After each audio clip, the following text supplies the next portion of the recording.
നമസ്കാരം, ഞാൻ സുമയ്യ ജംഷീർ.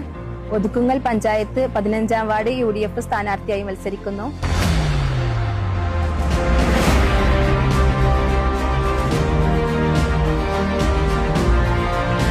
പഴയ 12-14 വാർഡുകളുടെ ഭാഗങ്ങൾ ചേർന്ന് രൂപീകൃതമായ നമ്മുടെ 15-ാം വാർഡിൽ UDF ഭരണസമിതി നടപ്പിലാക്കിയ വികസനങ്ങൾ ഇനിയും തുടരേണ്ടതുണ്ട്. വികസനത്തിൽ ഇനിയും ഒരുപാട് മുന്നേറാനുള്ള നമ്മുടെ നാടിന്റെ സമഗ്ര വികസനത്തിനായി ഞാൻ നിങ്ങളോടൊപ്പം നിങ്ങളുടെ സഹോദരിയായി കൂടെ ഉണ്ടാകും. നിങ്ങളുടെ വിലയേറിയ വോട്ടുകൾ കോണി ചിഹ്നത്തിൽ നൽകി അടുത്ത 5 വർഷത്തേക്ക് നിങ്ങളിൽ ഒരുവളായി പ്രവർത്തിക്കുവാൻ എല്ലാ സഹായ സഹകരണങ്ങളും ഉണ്ടാകണം. നാടിന്റെ സമഗ്ര വികസനത്തിനായി നമുക്ക് ഒരുമിച്ച് മുന്നേറാം.